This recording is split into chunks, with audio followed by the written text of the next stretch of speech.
Hello everyone. आज हम एक आपका वर्ड कोड के नए एक एपिसोड में आपका स्वागत है। आज हम दिसंबर लॉन्ग चैलेंज कोड शेफ के दिसंबर लॉन्ग चैलेंज को हम सॉल्व करेंगे। तो अब बिना किसी देरी के हम शुरू करते हैं। तो यहाँ पर आप देख सकते हैं कि यहाँ पर हमारे पास डिवीजन 3 का हम सॉल्व कर रहे हैं। इसमें सबसे ज़्यादा क्वेश्चंस होते हैं। तो इधर क्वेश्चंस हैं 1 2 3 4 5 6 7 8 9 10। यहाँ पर 10 क्वेश्चंस हैं जिनमें से मैं जिनको भी सॉल्व कर पाया हूँ मैं उनका सोल्यूशन आपको प्रोवाइड करूँगा। तो आगे बढ़ते हैं। पहला question, Utkarsh and placement test. तो यहाँ पे क्वेश्चन है कि हमें यहाँ पर तीन, उत्कर्ष ने यहाँ पर प्लेसमेंट्स के लिए बैठा है। हम सब कॉलेज के टाइम प्लेसमेंट्स में बैठते हैं। तो यहाँ पर वो 3 कंपनीज में अप्लाई कर रहा है, ABC।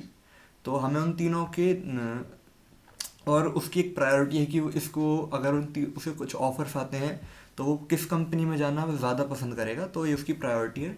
तो हमें ABC ये तीनों एक स्पेसिफिक ऑर्डर में, उसकी पसंद के ऑर्डर में हमें पहली लाइन में दिए होंगे और फिर हमें बाद में दिए होंगे कि यहाँ पे क्या लिखा है कि हमें यहाँ पे सिर्फ 2 कंपनी से ऑफर मिल रहे हैं, 3 कंपनी से।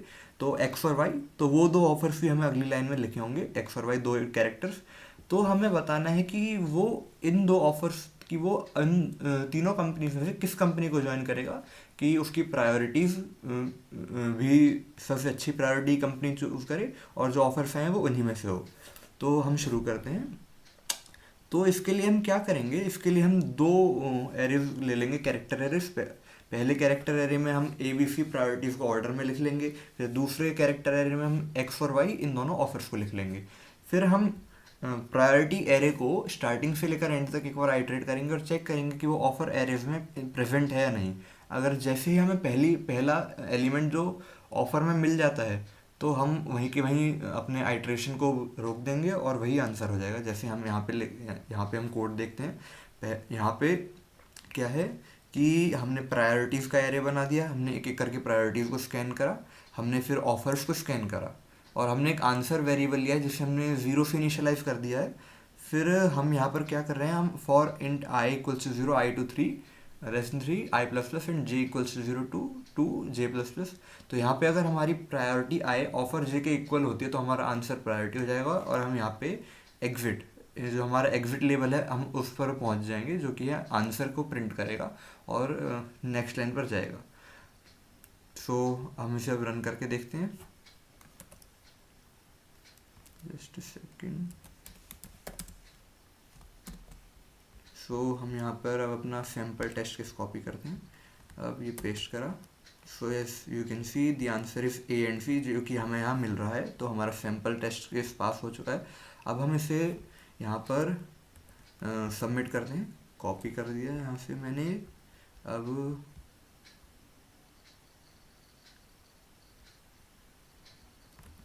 यहाँ पर पेस्ट करते हैं, submit.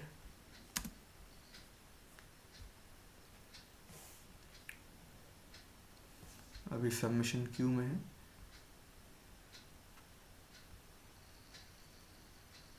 Okay, the submission test case pass कर चुका है और ये एक्सेप्ट हो गया है। So let's move on to the next question.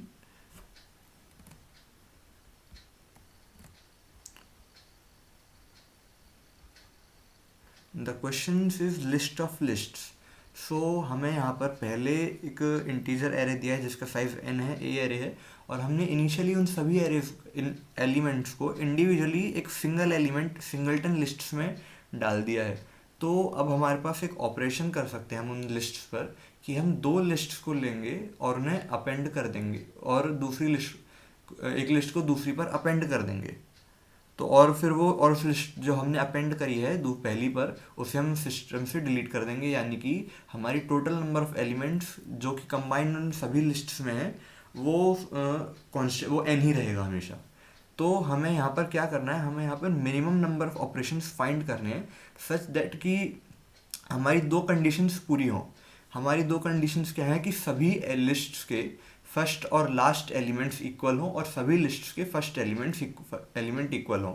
तो इसका मतलब क्या है कि सभी एलिमेंट्स के फर्स्ट और लास्ट एलिमेंट्स, मतलब हमारे पास एंड में 5 लिस्ट्स आई, उन 5 लिस्ट्स के स्टार्ट एलिमेंट ये 5 एंड हो गए और उन 5 के एंड एलिमेंट्स, ये 5 एलिमेंट्स हो गए, ये 10 एलिमेंट्स जो भी हो, ये सेम, ये सभी के सभी सेम हो।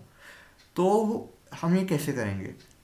तो यहाँ पर हम क्या कर सकते हैं, अगर हमारे पूरी लिस्ट में सारे एलिमेंट्स सेम हैं तो हम उन्हें ऐसे के ऐसे ही छोड़ सकते हैं, क्योंकि वो ऑलरेडी हमारे, अगर क्योंकि सिंगलटन लिस्ट में स्टार्ट और एंड सेम होता है, और अगर हम उन सभी को ऐसा का ऐसा, और सभी एलिमेंट्स अगर सेम है तो सारी लिस्ट के स्टार्ट एंड सेम है और वो सब भी आपस में भी सेम है, तो हम यहाँ पे ज़ीरो, तो हमारा यहाँ आंसर ज़ीरो होगा।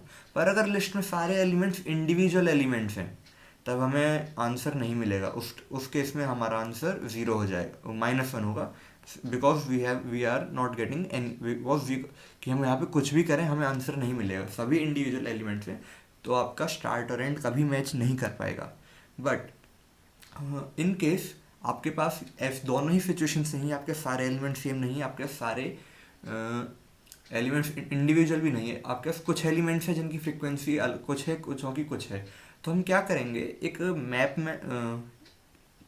मैप लेंगे और उसमें सभी एलिमेंट्स को उनकी फ्रीक्वेंसी के साथ स्टोर करेंगे, और फिर हम एट द एंड ये पता लगा लेंगे कि किस एलिमेंट की फ्रीक्वेंसी सबसे ज़्यादा है। अब हमारे पास वो फ्रीक्वेंसी आ गई, तो कि किस एलिमेंट की फ्रीक्वेंसी सबसे ज़्यादा है। अब हम उसके मान लीजिए वो फ्रीक्वेंसी आती है F, max frequency M M F R Q, या जैसे हमने यहाँ कोड में लिखी हुई है वो आती है। तो हम क्या करेंगे कि wait minute, this is not the correct answer.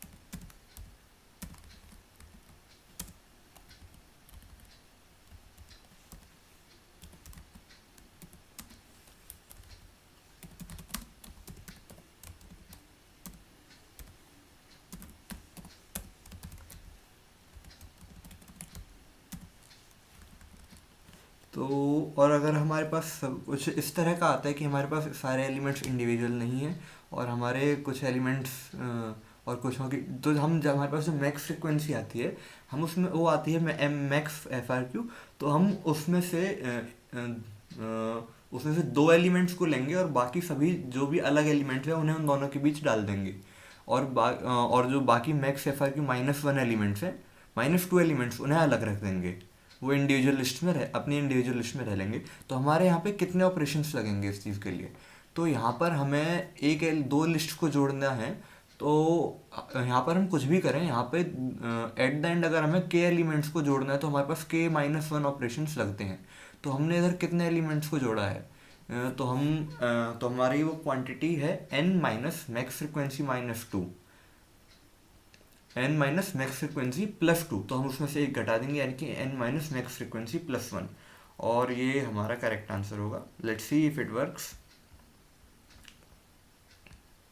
जो यहाँ पे मेरा पिछला कोड था वो एक्चुअली अनएक्सेप्टेड आंसर था, जहाँ की मैंने एक गड़बड़ कर दी थी कि मैं सभी लिस्ट्स में उन सभी एलिमेंट्स जो जिनकी फ्रिक्वेंसी मैक्सिमम थी उनमें उन सभी को उनमें मैं आधे एलिमेंट्स की लिस्ट बना रहा था। So I didn't think it through, but later when I realise the mistake, मैंने अपडेटेड कोड सबमिट करा था। यहाँ पर जो मैंने कोड शेफ के एडिटर पे अपडेट कर दिया था उस कोड को। तो हम इस नए कोड को रन करते हैं। As you can see, here it is providing the correct answer for the sample test 0, -1 and 2. So let's try submitting it again to verify.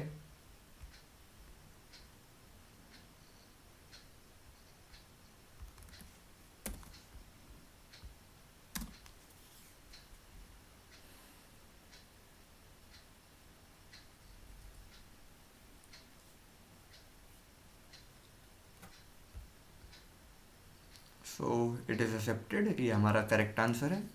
Okay, तो अभी तक जो भी चल रहा है इसके साथ अब हम नेक्स्ट क्वेश्चन में मूव करते हैं। Valleys and hills. तो वैलीज एंड हिल्स में क्या है कि हमें एक बाइनरी स्ट्रिंग जिसमें जनरेट करनी है, तो और उसमें एन हिल्स और एम वैल्यूज होनी चाहिए।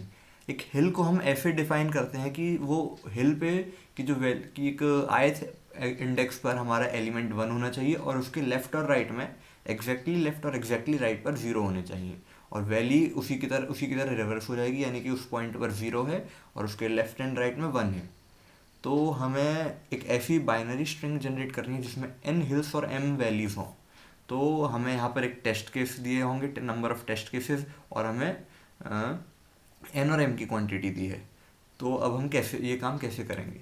तो अगर हमारे एन और एम इक्वल हैं तो हम 1 0 इसे n+1 टाइम्स प्रिंट कर दें तो ये हमारा आंसर होगा, बिकॉज 1 0 1 0 1 0 1 0 1 बीच में हम हमारे फर्स्ट वन और लास्ट वन के बीच हमने n+1 टाइम्स इन दोनों को 1 0 को प्रिंट करा है, तो हमारे लास्ट और फर्स्ट वन के बीच n जीरोज हैं, और इसी तरह हमारे फर्स्ट और लास्ट जीरो के बीच n वंस हैं। तो ये हमारे n वैल्यूज और n hills m n n n n hills और m वैल्यूज बना देगा, जो कि हमें रिक्वायर्ड है। So let's move on to the next point, that if कि वो केस जब n और m इक्वल नहीं है। इन केस जब n और m इक्वल नहीं है तो हम क्या करेंगे? जब जब n छोटा है, यानी कि हिल्स की क्वांटिटी कम है वैल्यूज से, तो हम पहले जितनी रिक्वायर्ड वैल्यूज हैं पहले उन्हें बनाएंगे, ताकि लास्ट में जस्ट मिनट हम पहले जितनी इक्वल क्वांटिटी है पहले हम उतने हिल्स और वैल्यूज प्रिंट करेंगे जितनी मिनिमम रिक्वायरमेंट है ही। कि मान लीजिए कि हमारी रिक्वायरमेंट हमें n छोटा है, तो यहाँ पे n हिल्स और n वैल्यूज तो लगातार ज़रूरत है, ताकि हमें, क्योंकि हमें साइज, और हमारा एक चीज़ तो मैं बताना ही भूल गया इस क्वेश्चन के बारे में, कि हमारा यहाँ पर क्वेश्चन में एक प्रॉपर्टी क्या है कि हमें जो स्ट्रिंग बनानी है आंसर के लिए, जिसकी लेंथ, जिसमें n हिल्स और m वैल्यूज हो, उसकी लेंथ मिनिमम होनी चाहिए। तो हमें लेंथ मिनिमाइज भी करनी है, तो इसीलिए हम वहाँ पिछले क्वेश्चन में 1 0 1 फिर 1 0 1 ऐसे 0 1 0 0 1 0 इस तरह का प्रिंट नहीं कर रहे थे, 1 0 1 0 ही प्रिंट कर रहे थे, बिकॉज हमें लगातार वैल्यूज मिले जा रही थी उससे। तो इसी तरह हम यहाँ पे भी अगले पार्ट में जब n और m इक्वल नहीं है तो जो मिनिमम इक्वल वैल्यू है हम उतने हिल्स और वैल्यूज को लगातार प्रिंट कर देंगे। फिर उसके बाद जो हमें रिक्वायर्ड है, जो ज़्यादा है क्वांटिटी में, हम उसे प्रिंट करना शुरू करेंगे। तो ये कैसे होगा कि जो हमारा पहला पार्ट है उसमें, और हमें यहाँ आंसर में सिर्फ वो स्ट्रिंग ही नहीं, जो हमें स्ट्रिंग जनरेट करनी है वही नहीं, उसकी लेंथ भी बतानी है। तो जब वो इक्वल है तो उसका आंसर होगा 2 × n+1, पर जब वो अनइक्वल है तो जो मिनिमम क्वांटिटी है ×2, बिकॉज 1 0 एंड लास्ट के एग्जिटिंग के लिए प्लस एक 1, क्योंकि एक क्लोजिंग कैरेक्टर। देन उसके बाद जो हमें एक्स्ट्रा बनाना है, हमें उसके लिए 3 कैरेक्टर्स चाहिए, because what is it, let's say हमें वैली बनानी है तो 1 0 1 फिर 1 0 1 इस तरह अटैच करनी पड़ेगी। अगर हम 1 0 1 और 0 1 ऐड कर देंगे तो वहाँ पे एक हिल भी क्रिएट हो जाएगा, जो कि हम नहीं चाहते। तो इसीलिए हमारा क्या बनेगा कि 2 × मिनिमम क्वांटिटी जो उन दोनों की है, प्लस उसका एक क्लोजिंग पॉइंट यानी कि +1, एंड +3 × जो एक्स्ट्रा क्वांटिटी हमें चाहिए, हिल्स या वैल्यूज जो भी हैं, -1, बिकॉज हमने एक what was that 1 0, let me count again. हमने यहाँ पर कितने n छोटा है तो n वैल्यूज बनाई हैं, n छोटा है तो हमें n हिल्स बनाने हैं। एक्चुअली एक मिनट में देख पढ़ता हूँ मैं अपने कोड में क्या करा है। एक्चुअली ये थोड़ा पुराना हो गया तो मुझे कुछ चीज़ें याद करनी पड़ेंगी कोड को देखकर भी। हमने पहली लाइन n क्या है, n हिल्स हैं, n छोटा होने पर 1 0 पहले प्रिंट हो रहा है, मिनिमम क्वांटिटी +1। ओके मैंने यहाँ पे एक एरर दिया बताते टाइम, तो हम यहाँ पे n मिनिमम +1 वो 1 0 को प्रिंट कर रहे हैं। इससे क्या होगा कि यहाँ पे हमारी कितनी जीरोस प्रिंट, कितनी हिल्स बनेंगे, हिल्स बनेंगे यहाँ पर बीच में कितने वन आ रहे हैं, एक फर्स्ट वन होगा और एक लास्ट में, हम इसे क्लोज करते टाइम वन वन आ रहे हैं, तो बीच में हमारे एन हिल्स बनेंगे, एन हिल्स बन जाएंगे। और वैल्यूज कितनी बनेंगी, m+1, नहीं n+1 वैल्यूज बनेंगी, नहीं या फिर ज़ीरोज़ हमारे n+1 आए हैं, तो यहाँ पर हाँ हमारी n+1 वैल्यूज़ बन जाएंगी। तो हमारे यहाँ पर कितने हिल्स बन गए, n हिल्स और n+1 वैल्यूज़। तो अब हमें कितनी वैल्यूज़ और चाहिए, हमें m-n-1 वैल्यूज़ चाहिए। And that's we are doing in further, we are printing 101 m-n-1 times. And I have written here absolute minimum all of this because I used क्योंकि मैंने पिछले फंक्शन में उसकी लेंथ को प्रिंट करने के लिए एक्चुअली यही लाइन्स यूज़ करी थी, तो मैंने यहाँ से ही कॉपी पेस्ट करे थे। और यहाँ पे बहुतों को यहाँ पे दिख रहा होगा कि मैंने स्ट्रिंग को के साथ स्टार लगाया C++ में, जबकि ये चीज़ सिर्फ पाइथन में होती है कि हम स्ट्रिंग्स के को इंटीजर से मल्टीप्लाई नहीं कर सकते हैं C++ में। तो इसके लिए हम क्या करें, तो इसके लिए मैंने यहाँ पर एक स्ट्रिंग ओवरलोड बना दिया है, जो कि हम स्ट्रिंग और इंटीजर का एक स्ट्रिंग और एक अनसाइंड इंटीजर, बिकॉज हम स्ट्रिंग को नेगेटिव नंबर से मल्टीप्लाई करेंगे तो हमें क्या मिलेगा, वी डोंट नो। तो इसीलिए मैंने यहाँ पर एक अनसाइंड इंटीजर को, वो जब हम स्ट्रिंग से मल्टीप्लाई करेंगे तो हमें क्या आंसर मिले, तो हमें उससे मल्टीप्लाई करना है। यानी कि अगर 0 है तो वो ब्लैंक स्ट्रिंग होगी, 1 है तो वो एज इट इज़, 2 है तो वो उसकी वो अपने आप में अपेंड हो जाएगी। तो हमारा ये फंक्शन ये करता है।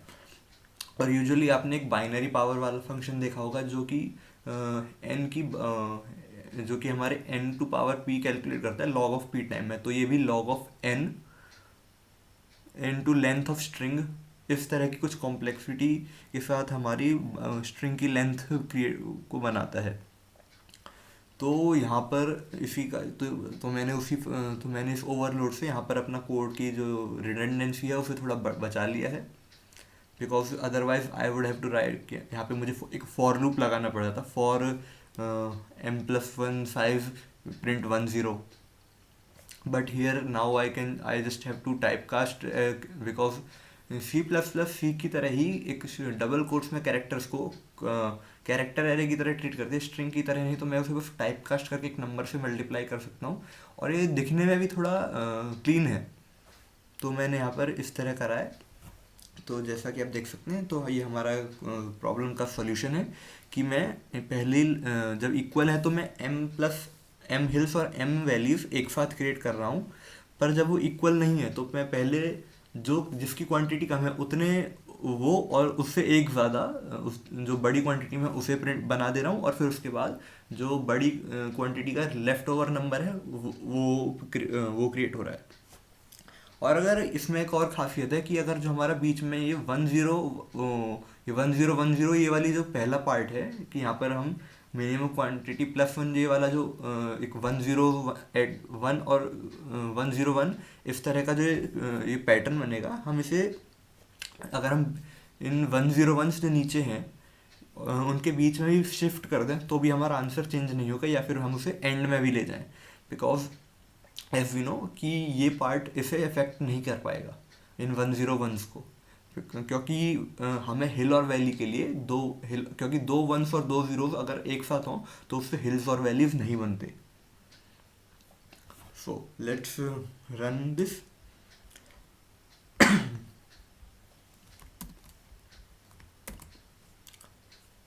Here it is, 7 0 1 0 1 0 1 0 and 7 1 0 1 0 1 0 1 and 8 0. In case you have noticed, they have 0 at the beginning, but I have used 1 0. You can use both, it's up to you. You want to use 0 1 or 1 0 here, both will produce the same answer. So let's submit the code.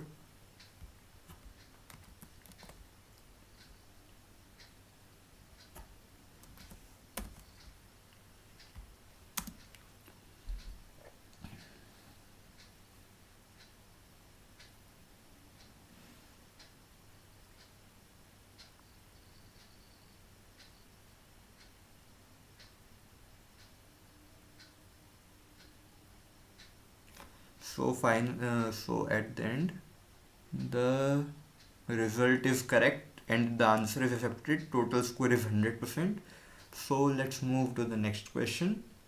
And yes, in this question, I showed you how to make overloads of such types. So अगर आप custom class या कुछ custom functions अगर आप इस तरह के use करते हैं अगर आप अपने कोड में, तो ये एक पॉइंट पर आपके कोड को बहुत क्लीन और एक एफिशिएंट लुक भी दे सकते हैं, क्योंकि ये बहुत हेल्पिंग नेचर है कि बहुत से ऑपरेटर्स एक्चुअली फ्री घूमते हैं बहुत से सिचुएशंस हैं। वेल स्ट्रक्चर्स के लिए तो हमारे कंपैरेटर ऑपरेटर्स होते हैं, वो यूजुअली उनके कंपोनेंट्स को जिस ऑर्डर में हमने डिक्लेयर करा है उन स्ट्रक्चर्स में, वो उसी ऑर्डर में उन्हें कंपेयर करते हैं, और जैसे ही पहला पॉइंट ऑफ कंपैरिजन मिलता है वो उसी पॉइंट पर वहाँ पे ब्रेक हो जाते हैं। ये चीज़ हमारी उन्हें सेट्स मैप्स में इंसर्ट करते टाइम यूज़ होती है।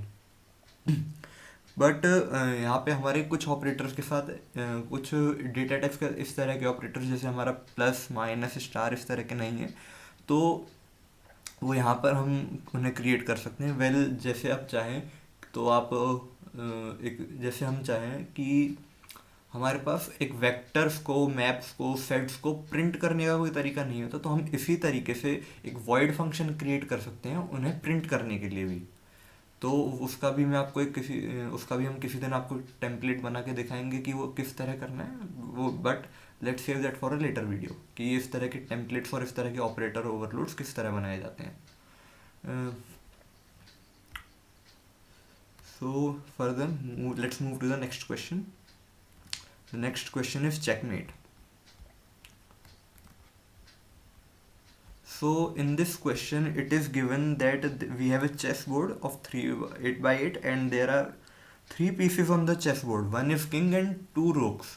The king is white and there are 2 black rooks. So we will be given the coordinates of the 3 pieces. हमें उन तीनों के coordinates पता है, और हमें ये बताया कि हमें हम ब्लैक को यूज़ कर रहे हैं and we have to make the move. हमें इस तरह से मूव करना है कि हम किंग को चेकमेट दे सकें. सो let's see how it will be done. अब हमें क्या पता है कि अगर एक किंग उस ग्रिड में किसी एज को टच नहीं कर रहा होगा, यानी कि वो बीच में होगा, तो वो कितने ब्लॉक्स को, तो अपने आप करंट पोजीशन को इंक्लूड करके कितने ब्लॉक्स में मूव कर सकता है. यानी वो अपने करंट पोजीशन को इंक्लूड करके अपने साथ 8 अपने आजू बाजू के 8 बॉक्सेस में जा सकते हैं, और करंट पोजीशन को इंक्लूड करें तो हो गए 9. अब हमें चेकमेट देना है. चेकमेट का मतलब करंटली किंग चेक में भी होना चाहिए और वो कहीं मूव भी नहीं कर पाए, ये भी कंडीशन होनी चाहिए. तो इसके लिए इसका क्या तरीका होगा. इसका तरीका ये होगा कि अगर वो 9 और हमारे पास सिर्फ रुक्स है मूव पर, अगर और चेकमेट के लिए हमारे पास एक और कंडीशन क्या है कि हमारा कोई भी पीस उस किंग के कैप्चर रीजन, यानी कि उन 8 ब्लॉक्स जो उसके सराउंडिंग में है उनमें नहीं होना चाहिए. तो हमारा रुक अगर हम उसे उस रीजन में नहीं रखते, उस कैप्चर रीजन में, तो एक रुक किंग उन 9 ब्लॉक्स में से सिर्फ 3 ब्लॉक्स को ही कवर कर सकता है अपने मूव्स में. अगर हम किंग के रीच के 3 ब्लॉक्स में प्रेजेंट है तभी वो उस पर उसे कैप्चर कर सकता है हमारा रुक. तो अगर हम 2 रुक्स को भी प्लेस करते हैं तो हमारे 2 रुक्स वहाँ पे सिर्फ 6 ब्लॉक्स को ही कवर कर पाएंगे. यानी कि हमारा सिस्टम, जब हमारा किंग किसी एज पर नहीं होगा, हम कोई भी कुछ भी मूव यूज़ करें, हम किंग को चेकमेट नहीं दे सकते 2 रुक्स के साथ. पर जब वो एक एज पर है, हम वहाँ पर कितने ब्लॉक्स होंगे, अगर वो एज पे अगर वो कॉर्नर्स पे है तो सिर्फ 4 ब्लॉक्स अपने आप को इंक्लूड करके अपने आप को इंक्लूड करके सिर्फ 4 ब्लॉक्स में ही मूव कर पाएगा.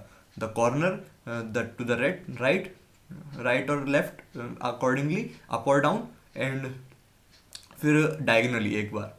तो उसके पास चार पोजीशन है जहाँ पर वो प्रेजेंट हो सकता है. तो हम यहाँ पर 2 रुक से काम कर सकते हैं. और इसी तरह जब वो एज में बाकी कहीं है तो अपने लेफ्ट राइट या फिर अप डाउन और एक लेफ्ट, और या फिर एक लेफ्ट और राइट अकॉर्डिंगली, यानी कि और उस टाइम वो 6 प्लेसेस पे जा सकते, 6 places including its own position, वो उन जगहों पे हो सकता है. तो यहाँ पर भी हम 2 रुक्स से काम कर सकते हैं. तो हमें यहाँ पर क्या करना होगा. तो इसके लिए हमारे पास क्या कंडीशन है कि okay, just second, I remembered something.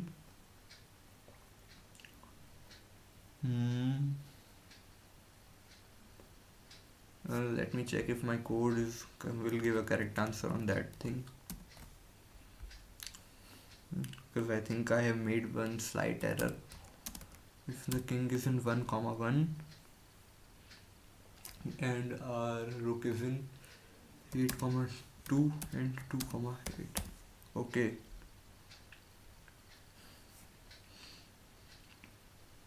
1 comma 1, 8 comma 2 and 2 comma 8. It should give a yes, because in this position, no. Oh yes, it's giving the right answer. This is a stalemate, not a checkmate. So yes, where was I? So yes, as you can see, for that thing we will consider the various possible. So to be able to do this, when the king is touching an edge, we need one rook on over the edge which it is touching, and one in the next line, so that it can cover all the places, all the positions the king can access. So okay, so let's see.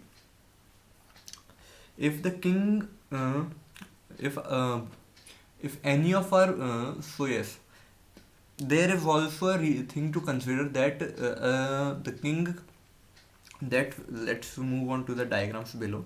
So let's see. Okay, there is okay. There is no one with a king on the on the edge. All the cases are corner ones. So yes, as you can see here, this is the capture region of the king, and this is its current position. So we don't want any of our if one of our piece is present, it can be achieved when, so for doing this we are allowed to make only one move. So we will check if one piece is capturing a half of the region, half of the capture region of the king, and other half can be brought to the remaining parts, brought to a place, so that it can cover the remaining capture region of the king. So in case it is these four blocks at the corner, so if we, so as we can see, our rook in 8 comma 2 can capture is able to cover the region of the of the two blocks above the king, and our rook above in 7th comma 3 is brought down, so that it can give check to the king and also cover the block it would have escaped to, which is on the right one, which is on its right. So we don't want, and as we can see, but if our rook would have been in 2 comma 3, things wouldn't work out, because moving down it will arrive in the capture region of the king. But if it would have been anywhere in the region of 3 comma 3, in the same if it would have been in the same row, but any column, any column other greater than 2 and less than it, it would have worked. So the thing is, and let's see, so the thing here is, uh, the blocks above the king and to and on the blocks which are to the left, in this case to the right and above it, are the regions we don't are any of our rook to be, because this is a sensitive region, and uh, things will not work properly if the rook is in that region.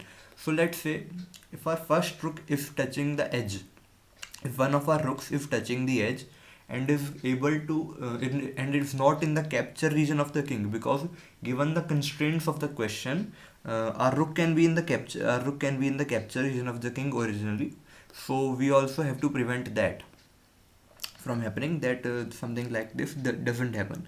So अगर हमारा रुक पहले ही अगर हमारा रुक एक line उसी की लाइन में है, जिस एज के साथ हमारा किंग है, और उसी पे अटैक कर सकता है और उसके कैप्चर रीजन में नहीं है, तो हमारा जो सेकंड रुक होना चाहिए वो अगर उसी वो भी अगर उसी एज पर है, और क्या कहते हैं, और वो भी उसकी कैप्चर रीजन के बाहर है, तो हम उसे सिंपली अगली लाइन में लगा देंगे, ताकि वो बाकी हाफ कैप्चर रीजन को भी कवर कर सके।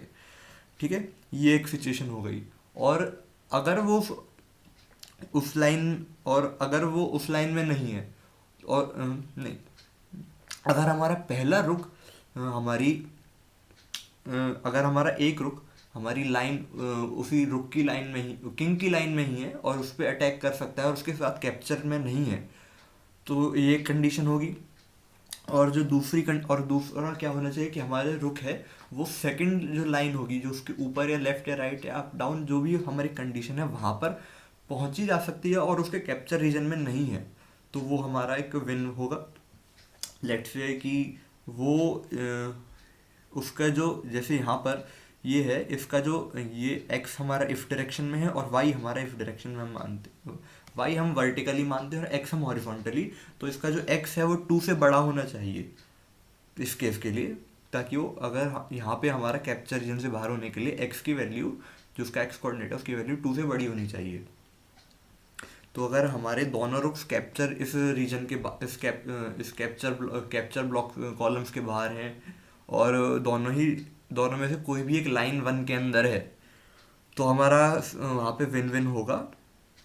बट हमारा अगर एक रुक लाइन 2 में है और कैप्चर रीजन के बाहर है, तो हमें क्या चाहिए कि जो अगर हमारा जो पहला रुक हो वो अगर लाइन 1, और अगर एक रुक हमारा लाइन 2 में है और कैप्चर रीजन के बाहर है, कैप्चर कॉलम से कैप्चर रोज के बाहर है, और दूसरा रुक पहले कॉलम में है नहीं, उसकी उसी की लाइन में है, बट ऐसी सिचुएशन में फंसा हुआ है कि वो उसके कैप्चर रीजन में है, तो हमें ये चेक करना है कि वो उस कैप्चर रीजन से बाहर निकल सकता है या नहीं निकल सकता। तो उसके लिए हम चेक करेंगे कि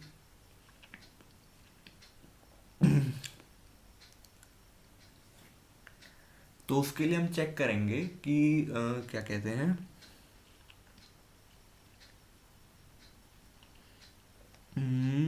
जस्ट सेकेंड,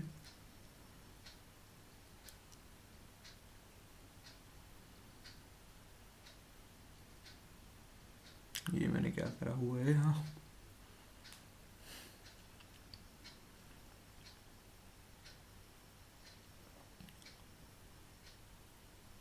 हाँ, तो हमें उस टाइम ये वेरीफाई करना पड़ेगा कि जो हमारा रुक अगर हमारा एक रुक अगर लाइन 2 में है और अटैक उसके कैप्चर रीजन से बाहर है, तो हम और हमारा दूसरा रुक लाइन 1 में है, तो वो ऐसी जगह होना चाहिए कि वो उसके कैप्चर रीजन से बाहर निकल सके। और अगर वो बाकी किसी और लाइन में है, जैसे जैसे यहाँ पे जस्ट अबव लाइन में नहीं, अगर वो लाइन 1 में नहीं है, तो वो ऐसी जगह हो कि उसको कैप्चर रीजन से बाहर भी हो, और वो उस जो हमारा प्राइमरी रुक जो लाइन 2 में है उसके साथ कोलाइड भी ना कर पाए लाइन 1 में आने के टाइम। कि लेट्स से कि हमारा जो हमारा एक टेस्ट केस 1 है, अगर उसमें हमारा रुक 8-2 की जगह 7-2 पे होता, तो हमारा आंसर नहीं आता, बिकॉज हम 7-3 को 7-1 पर नहीं ला सकते।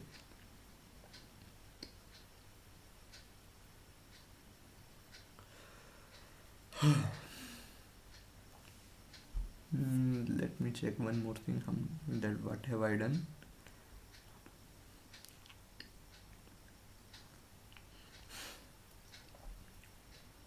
कि okay, if it is in 2, 3, if king is 3, so 1 and 1 and then the position is 2, then it can work. But king is 2, okay, it is inclusive, that's the thing.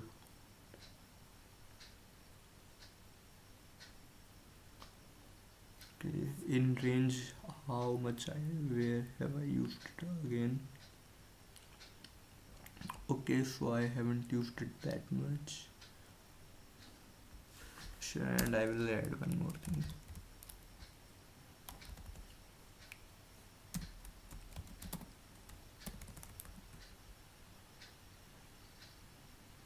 And here it will be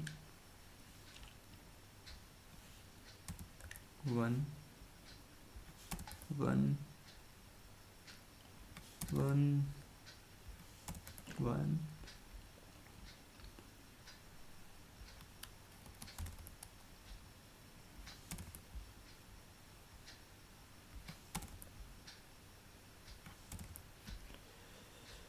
So I I think this should work. Let me tell. So what we are doing here is, अगर हमारा जो एक रुक है वो line, तो यहाँ पर हम क्या कर रहे हैं कि मैंने यहाँ पर थोड़ा कोड को रिडंडेंट कोड था, तो मैंने वो चीज़ हटाने के लिए यहाँ पे कुछ ऊपर फंक्शंस बनाए थे SLF एंड FLS। तो हम पहले हम यहाँ क्या कर रहे हैं, सॉल्व करते टाइम हम किंग, मैंने यहाँ पर एक मैक्रो भी डिफाइन करा है CPR क्या करता है, सीन पेयर। तो सीन पेयर ये आपका स्टैंडर्ड जो हमारा C++ कोड होता है वही है। एक सेकंड में यहाँ से सेमीकोलन हटाऊँ, ये एक्स्ट्रा सेमीकोलन है। तो CPR किंग, CPR रुक 1, CPR रुक 2, ये हो रहा है। तो इसके बाद क्या है कि फिर इसके बाद मैं चेक कर रहा हूँ कि जो हमारा किंग है वो हमारी एजेस पर तो नहीं है। अगर वो एजेस पर है तो हम यहाँ पे आउट, तो हम यहाँ पे फिर नो प्रिंट कर देना है, क्योंकि हमारा वो रॉन्ग आंसर होगा, रिटर्न कर जा रहे हैं। बट अगर वो ऐसा नहीं है तो हम कुछ वेरिएबल्स हम इनिशियली ले रहे हैं कि हमारा जो पहला, कि हमारा जो किंग और जो रुक का, पहले रुक का जो एक्स का डिफरेंस है वो 1 से ज़्यादा है, यानी कि उसके कैप्चर रीजन के बाहर, कैप्चर रोज और कैप्चर, हमारे variables A B B B, ये हमारे ये चेक करते हैं कि हमारे रुक 1 और रुक 2 उसके कैप्चर ब्लॉक्स और कैप्चर रोज और कैप्चर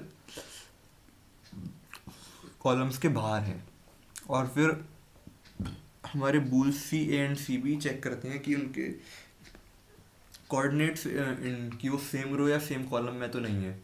और फिर हमें, मेरा एक फंक्शन है ये, कि अगर किंग का जो x कोऑर्डिनेट है वो 1 है, यानी कि किंग लेफ्ट, जो लेफ्ट कॉलम है उसमें लाई कर रहा है, तो ये तो इस तरह का एक तो इस तरह का होगा कि हम, कि SLF फंक्शन में किंग, रुक और ABC उनके कुछ हमारे जो, अगर वो वर्टिक इस लाइन में प्रेजेंट है तो हमें उसके वाइज, तो हमें क्या चेक कर कि वो इस लाइन में प्रेजेंट है, यानी कि उसका एक्स कोऑर्डिनेट 1 है बट वाई कोऑर्डिनेट कुछ भी हो सकता है। तो हमें वो ये चेक करना है कि वो कैप्चर रूल्स के बाहर है, और A B वो चीज़ कवर करते हैं। और CB ये चेक करता है कि उन दोनों का वाई कोऑर्डिनेट सेम तो नहीं है, बिकॉज हमें उसे मूव कराते में दिक्कत ना आए, कि हमारे अगर वो, कि हमारा एक सेकंड कॉलम में प्रेजेंट और दूसरा थर्ड कॉलम में,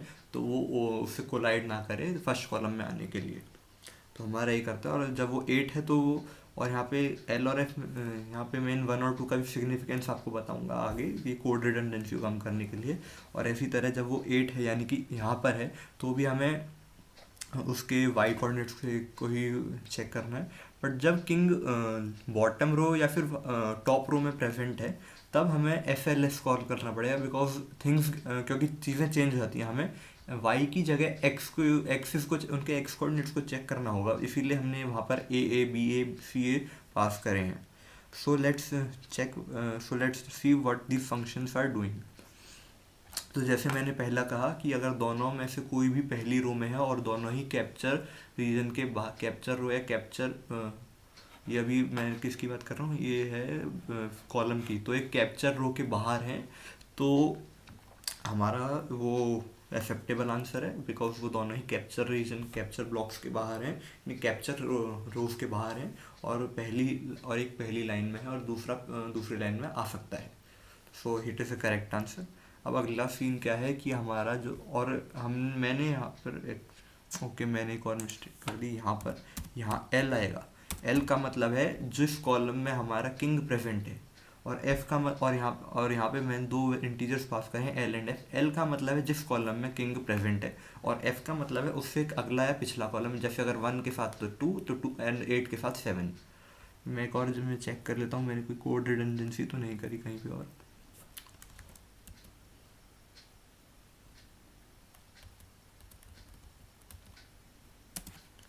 late me check the test again.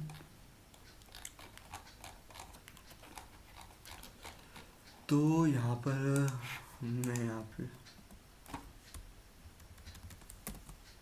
Yes no no okay ठीक चल रहा है अभी। सो यहाँ पर क्या है, एफ एल एफ अगर दोनों में से कोई भी पहली लाइन में प्रेजेंट है, बट अगर वो दूसरी लाइन में प्रेजेंट है, अगर हमारा कोई भी एक, अगर हमारा पहला एक रुक दूसरी लाइन में प्रेजेंट है और अटैक रीजन और उसके कैप्चर रीजन के बाहर है, उन कैप्चर रोज में नहीं है, लाइक अगर हमारा किंग यहाँ होता और हमारा एक रुक या तो यहाँ या फिर इन पांच पोजीशंस में से कहीं होता, तो वो ये हमारा ये ब्लॉक ट्रू हो जाता।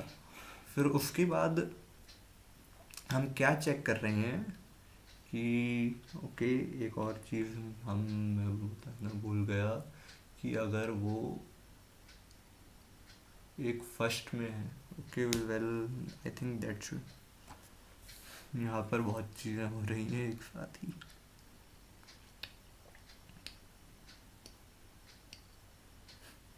वेल इस क्वेश्चन में टेस्ट कंडीशंस एज केसेस इतने हैं कि मैं शायद भूल जा रहा हूँ कि मैं कुछ कवर कर रहा हूँ या छूट गया है।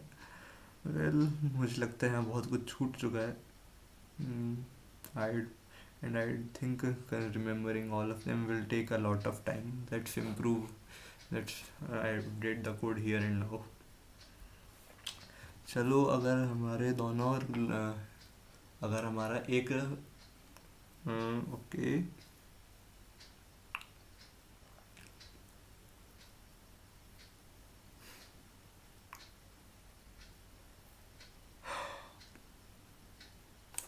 ओके मैं यहाँ पर थोड़ा अपडेट करता हूँ कोड को। If r1.ff equals L and it can attack A is the thing, then if it is in second row, r if r2.ff equals to f, return 1, then it is true. It can move around in the second row and will reach a good position. Else if else is not required. If b, return 1. Okay, so what have we left?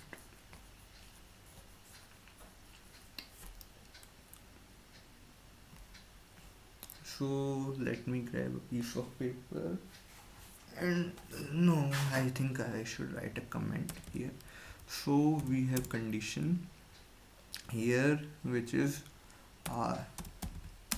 r1 dot ff equal L and A and r2 dot ff equal f or b, and similarly we will have a condition like r2 dot ff and b and r1 dot ff or a.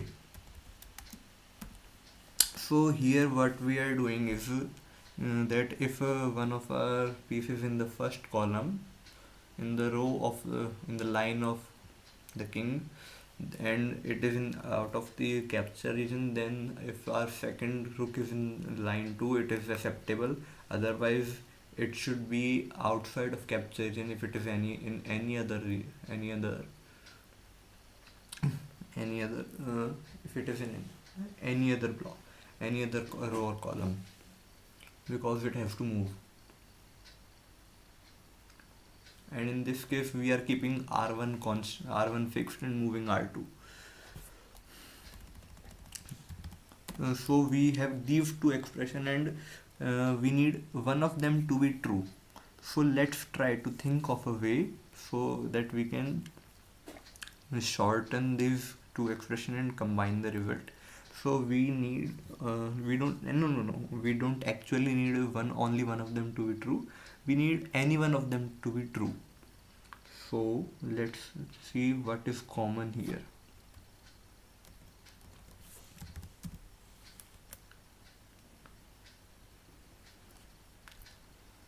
We can see that there is a part of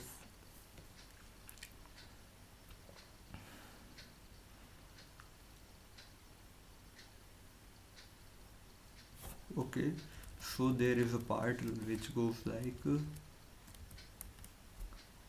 A and B and the quite similar A and B and R1 dot ff equals to L and R1 dot R2 dot ff equals to L, and there will be an OR for A. Let's keep it this way, it is better.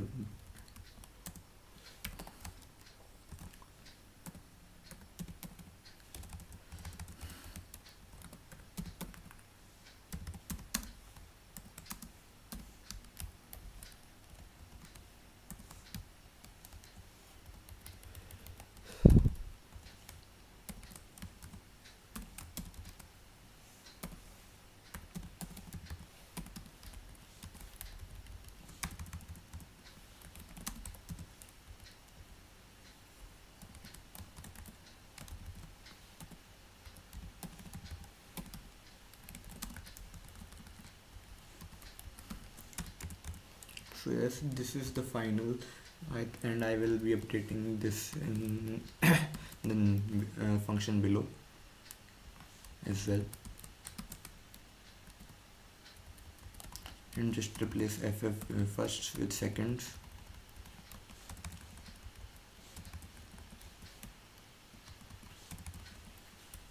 So yes, let's go to the further part, that if any other we are keeping, in this case if our rook is in present in along the line of the king and we have to move the second rook, the first part indicates that, and the second part indicates that the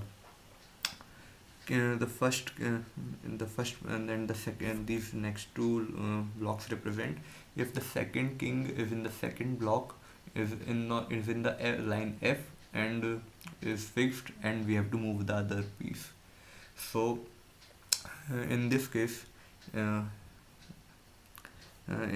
rook is in line 2, line F, and it is outside the capture region, then we have conditions like these. If it is in line L, which is of the king, it should be able to reach a place where it can give king, where where it cannot be captured by the king. So let's say a king has 3 places to the left and 2 places to the right, and it is present in the capture region, so it can move into those, and accordingly where it is left or right, and be outside the capture region, and we will have a checkmate situation. So what we are doing, if it is in L, then we are checking that the piece is in range 1 to the 1 is in the range 1 to the left of the king, and as we know that left of the king and 1 should be different places, because we want that space to be of 2 blocks at least, so that our rook can be in any of those. And similarly we are doing the thing to the right, because let's say if our king is in 7 and our rook is in 8, then it will be false, and it is already false because the king is outside the bounds 1 and 6. So if it is there in a good block, the situation will be true. Otherwise, if it is not in line 1, then it should be at a place where it should not collide with first rook for coming and be able to reach line L. So we don't need their second coordinates, which is the to be equal, which is provided by phi here, as we passed C, what we passed CB. CB is their y coordinates are not equal, and B should be true, and B represent that 2 is outside the capture rows or columns accordingly of the king. And similarly we are doing that, keeping the rook 2 at its place. And we can do the similar thing. We have done this if the king was in left column or right column, and we can use the similar logic by replacing the x and y's, the operations on with checking the y coordinates instead of the x and x's instead of y to get if the king was in the top row or bottom row. And these also cover the situations when the king is in corner. Let's say that king is in corner 1 comma 1, then out of these four situations the king has 1 and 1, but as we are executing this query earlier and it might give the answer which we want, uh, we will reach the answer first. So let's so this is pretty much everything for this problem. So let's try the solution, try executing the code.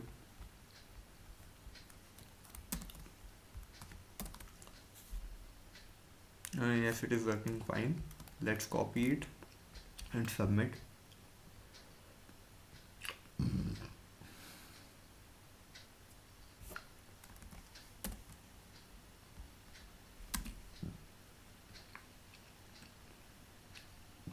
Let's hope it doesn't get give an error.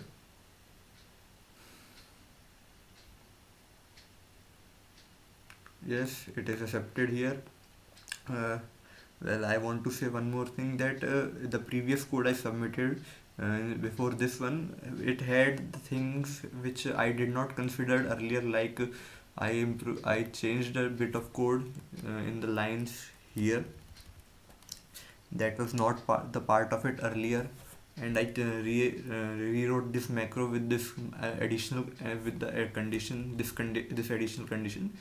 So, and earlier it was accepted, so I think that CodeChef should also work a little bit more on their test cases for this part. But other than that, and I should have also paid attention to things earlier too. But now, as we have seen everything, and I'm still doubting the thing that I might have missed something which will come and haunt me later. So keep an eye on this problem, so that if if you have any further suggestions, please suggest them in the comments, because it will be very helpful for everyone. So now let's move on to the next question, which is okay, suspended tab. Which the next question is rock paper scissors. So the thing is, for the rock paper scissors, the question is, there are n players in a line 1 to n from left to right. They play a game of rock paper scissors. So as we all know, and it is given that a player at position I will execute a certain move always, and it will be represented by SRPs: S for scissors, rock R for rock, P for paper. सो हमें क्या करना है कि हमें एक function दिया है WIJ क्या करता है कि वो I से J प्लेयर्स को, I से लेकर J प्लेयर्स को सेलेक्ट करके एक विंडो बनाता है, और उसमें I और ith प्लेयर से हम शुरू करते हैं, और फिर उसके राइट अपोनेंट से एक रॉक पेपर सीजर मैच कराते हैं. अगर जो जीतता है वो फिर आगे मैच करता है, और फिर ऐसे ही जाके एंड तक होता है. और जब विनर आता है, विनर और जो इस पूरे सिचुएशन में जो विनर का मूव होता है WIJ, उस मूव को रिटर्न करता है. और इनके साथ सोच रहे हो कि अगर दोनों ही प्लेयर्स हैं, पेपर और पेपर वाले टकरा जाते हैं, तो we don't actually worry about who will win among them, because अगर वो दोनों लास्ट का सीन है तो इट इज़ अ टाई, दोनों में से कोई भी चलेगा. But if it is in the middle, then it also doesn't matter again, because आगे उनमें से कोई भी जाए, वो अगर जीतता है तो जीतता है, हारता है तो हारता है। तो अब हम क्या करेंगे, तो हमें कैसे करना है, तो हमें, अगर हम इसे लीनियर, तो हमारे पास अब स्टेटमेंट क्या आती है, अब हमें स्टेटमेंट है, हमें W of I comma N calculate करने हैं, हमें एक नई स्ट्रिंग बनानी है आरपीएस, उसी तरह आरपीएस में ही, और स्ट्रिंग आई की, उसमें एस टी आर आई जो आंसर की स्ट्रिंग है, उसमें आंसर आई की value W of I comma N होनी चाहिए, और आई हमारा स्टार्टिंग टू एंड वेरी करेगा। तो अगर हम इस चीज़ को ब्रूट फोर्स अप्रोच में, मतलब हम ith इंडेक्स से लेकर nth तक जा रहे हैं, फिर दोबारा कर रहे हैं, तो ये चीज़ एक काफ़ी स्लो चलेगी, क्योंकि n स्क्वायर चल जाएगी, और हमारे कंस्ट्रेंट्स 10⁵ के हैं, तो हमें नहीं चाहिए। हमें कुछ ऐसा सोल्यूशन चाहिए जो सिर्फ और हमारा यहाँ पे एक और चीज़ है कि हमारे टोटल टेस्ट केसेस 10⁵ है। तो हमारा अगर हमारा एन, तो इसमें हमें क्या करना है कि हमें एक लीनियर टाइम सॉल्यूशन की भी रिक्वायरमेंट है, हमारे हमारे पास ये भी एक प्रॉब्लम क्रंच है कि हमें एक लीनियर टाइम सॉल्यूशन चाहिए। अब ये हम कैसे करेंगे, तो इसका एक तरीका है कि मैंने पहले इसमें काफ़ी टाइम सोचता रहा, ये लॉन्ग चैलेंज है, 10 दिन चला, तो इसीलिए मेरे पास काफ़ी टाइम था इसे सॉल्व करने के लिए। तो मैंने ये करा कि मैंने स्ट्रिंग को, जो हमारी क्वेश्चन में गिवन स्ट्रिंग है, उसे मैंने एक रिड्यूस कर दिया एक फॉर्म में। रिड्यूस क्या करा कि मैंने, अगर दो कैरेक्टर्स एडजेसेंट सेम हैं, तो अगर एक सीक्वेंस ऑफ कैरेक्टर्स एल से आर वो सेम है, तो मैं उसे एक कैरेक्टर, एक सिंपल एक एंटिटी से रिप्रेजेंट कर रहा हूँ, और उस एंटिटी में मैं क्या स्टोर कर रहा हूँ, वो कौन सा कैरेक्टर है, उसका लेफ्ट मोस्ट इंडेक्स क्या है उस कंटीजियस सिस्टम में, और राइट मोस्ट इंडेक्स क्या है। तो अब जब मैंने ये बना लिया, तो अब मेरे पास कोई भी तो उस नए सिस्टम में अगर मैं दो एंटिटीज़ को लेता हूँ, तो उनके दोनों का, दो एंटिटीज एडजेसेंट एंटिटीज़ को लेता हूँ, तो उन दोनों में उनका जो मूव होगा वो सेम नहीं होगा, यानी कि पेपर के राइट में कभी पेपर नहीं आएगा उस रिड्यूस्ड फॉर्म में। तो यहाँ पर मेरे पास एक और प्रॉपर्टी है, अगर मैं कोई भी एक चीज़ है, वो अगर हम टाई, वो अपने या तो वो अपने दूसरे प्लेयर से हमेशा लूज करेगी, यानी कि अगर पेपर के राइट में अगर सिजर है तो वो वहाँ पे लूज कर जाएगा, बट अगर पेपर के राइट में रॉक है तो वो वहाँ पे जीत गया, और उसके राइट में फिर अगर सिजर है तो वहाँ पे हार जाएगा, और अगर पेपर है तो वहाँ पे टाई हो जाएगा। तो यानी कि एक प्लेयर दो से ज़्यादा फॉरवर्ड नहीं हो सकता, यानी कि अगर वो अपने से राइट वाले पे हारता है, तो वहाँ पे विनर का मूव कौन सा हो गया, जो विनर उसके राइट वाले के लिए मूव था। As we know recursion follows, कि हमारा जो डब्लू की जो हमारा लास्ट का जो एंटिटी है, उसका तो वो खुद ही, उसका आंसर तो वो खुद ही होगा, उसके लिए उसके सभी के लिए वो होगा, पर उसके लेफ्ट वाले के लिए क्या होगा, अगर वो उसके राइट से जीतता है तो वो हो जाएगा, बट अगर वो उससे हारता है तो उसका राइट वाला हो जाएगा। और यही चीज़ हम एंड तक फॉलो करेंगे, क्योंकि अगर टाई हो जाता है तो टाई में भी हम उसका आंसर टाई, और अगर और अगर एक एंटिटी अपने राइट मोस्ट वाले से हार जाती है, तो वहाँ पे उसका आंसर कॉपी हो जाएगा, और थर्ड वाले पे तो हारेगी या टाई होगी, और अगर हारेगी तो हम उसका आंसर कॉपी कर लेते हैं, और अगर टाई होगी तो एज वी सेड अर्लियर, हमें फ़र्क नहीं पड़ता कि उन दोनों में से आगे कौन जा रहा है, क्योंकि आंसर सेम होगा, तो हम तब भी ये कॉपी कर सकते हैं। तो इसमें हम क्या करेंगे, हम राइट टू लेफ्ट एक आइट्रेशन देंगे एंटिटीज़ पर, तो हमें एक बार में एक एंटिटी का आंसर मिल जाएगा, हम उसे स्टोर कर लेंगे, और फिर जब हम लेफ्ट में जाएंगे, उस अगले पिछले पे जाएंगे, तो चेक करेंगे कि हम वो अगले से हारता है तो उसी का आंसर वापस कॉपी कर देंगे, और अगर अगले से जीता है तो उससे अगले का आंसर कॉपी कर देंगे। That's the thing we are doing here. So हमने पहले क्या बनाया, हमने स्ट्रिंग इनपुट ली, अब हमने क्या लिया है उसके लिए, एक vector of pair of characters and pair of integer, यानी कि पहला जो चीज़ है वो कैरेक्टर है, यानी कि उनका मूव। दूसरा क्या है, स्टार्ट पेयर ऑफ इंटीजर यानी कि स्टार्ट इंडेक्स एंड इंडेक्स, और ये इसका नाम है रिड्यूस, जिसमें मैं स्ट्रिंग को भेज देता हूँ। यहाँ पे मैंने स्ट्रिंग की लेंथ ली है, अब मैंने यहाँ पे एक ब्लैंक सिस्टम बनाया। अब उसमें मैं क्या करता हूँ, पहला कैरेक्टर तो मैंने डायरेक्टली ऐसे ही इंसर्ट कर दिया। अब मैं क्या कर रहा हूँ, अब मैं 1 से लेके लास्ट उस सेकंड कैरेक्टर से लास्ट कैरेक्टर तक आइटरेट करूँगा, और चेक करूँगा कि अगर जो हमने एंटिटी में डाला है, अगर वो पहला कैरेक्टर एंटिटी का जो लास्ट एंटिटी हमने डाली है, और हमारा जो करंट कैरेक्टर है वो सेम है, तो मैं उसके तो मैं उसका जो एंड इंडेक्स है उसे बढ़ा दूंगा, वरना मैं उसमें एक नई एंटिटी स्टोर कर दूंगा जिसके स्टार्ट और एंड आई पे हैं। एंड एंड एट लास्ट में उसमें एक ब्लैंक कैरेक्टर है जीरो इंसर्ट कर रहा हूँ। इसका सिग्निफिकेंस मैं आपको बाद में बताऊंगा इसका क्या सिग्निफिकेंस है, ये हमारी कहाँ पे हेल्प करेगा। और फिर जब हमारा रिड्यूस्ड एरे बन जाएगा मैं इसे रिटर्न कर दूंगा। So now it's time for battle. तो अब हम क्या करेंगे कि हमने क्या लिया है, एक इंटीजर एस आइटरेशन के लिए ये रिड्यूस डॉट साइज -2 है, क्योंकि हमने एक बैकस्लैश जीरो भी डाला है। हमें उसके और हमारा ज़ीरो बेस्ड इंडेक्सिंग है, तो हमारा n-1 एक लास्ट इंडेक्स होता है। तो यहाँ पे हमें s-2, क्योंकि वो हमारी एक लास्ट वैलिड एंटिटी है, क्योंकि यहाँ पर फाइनल जो एंटिटी है उसमें ज़ीरो है जो कि हमारे किसी काम का नहीं है। तो हम क्या करते हैं, उस एंटिटी, जब तक हमारी एंटिटी का जो एड्रेस है वो वैलिड है, यानी कि एस हमारा नॉन नेगेटिव है, तब तक हम काम करेंगे। सो अगर हमारा, तो ये चीज़, ये जो हमारा बैकस्लैश ज़ीरो है जो हमने उसमें डाला है लास्ट एंटिटी में, ये तब हेल्प करता है जब हमें लास्ट के कैरेक्टर को जज करना है, बिकॉज इट्स ऑन ये किसी से बैटल नहीं करेगा। W of N comma N move N ही हो जाएगा।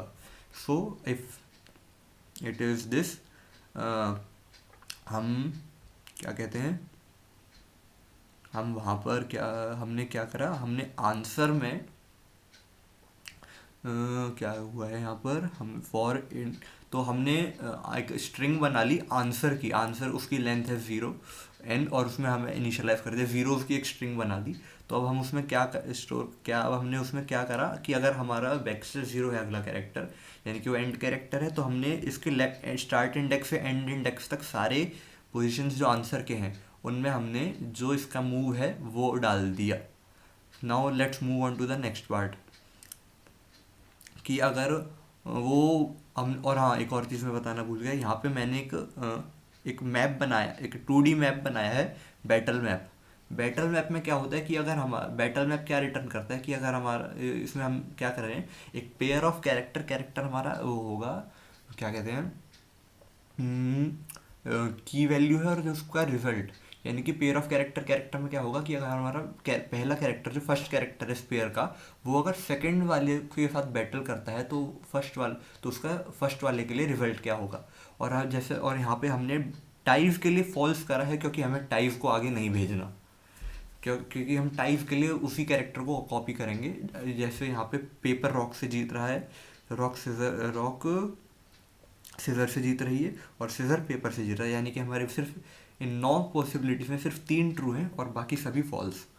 तो यहाँ पर इफ़ बैटल, हम फर्स्ट, तो और यहाँ पे जैसे ही कि हमने वो आंसर में कैरेक्टर कॉपी कर दिया, हम इस लूप के एंड में चले जाएंगे। क्यों, then the next thing we will, अगर ये ऐसा नहीं है कि नेक्स्ट कैरेक्टर ज़ीरो है, तो वो अगले से बैटल करेगा।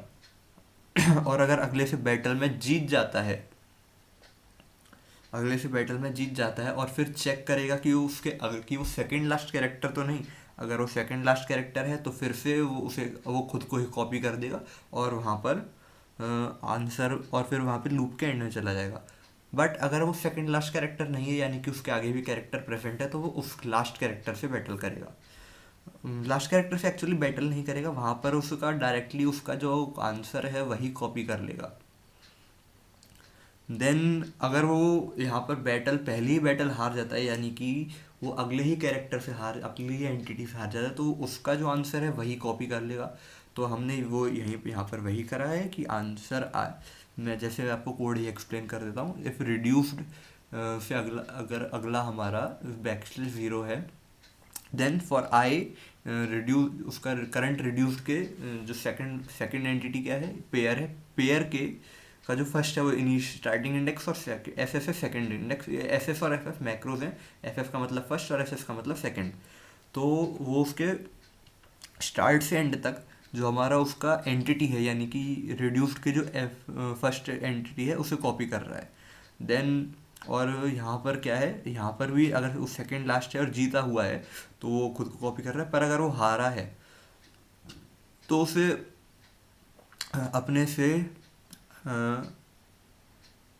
तो यहाँ पे वो पहले से जीता पर दूसरा टाई है, हारेगा, तो वहाँ पे उसके जो आंसर, तो आंसर में उस एंटिटी का जो पहला एड्रेस पॉइंट है हमने वो डाल दिया था ताकि हम उसे एक्सेस कर सकें और उसे कॉपी करते जा रहे हैं। और इसी तरह हमने यहाँ पर भी करा है। तो हमारे जब ये सभी हो जाएंगे तो हमारा आंसर एरे बन जाएगा और फिर हम उसे प्रिंट कर देंगे। Let's see the output here.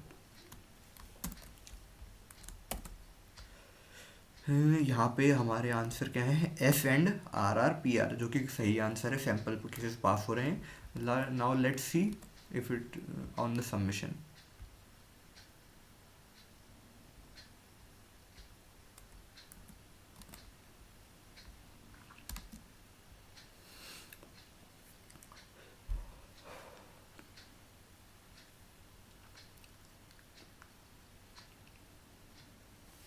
Submission is in the queue.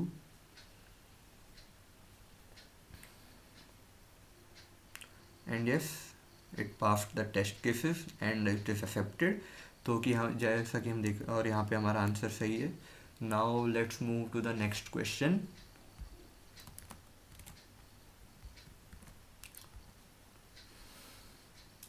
Now the next question is pyramid traversal.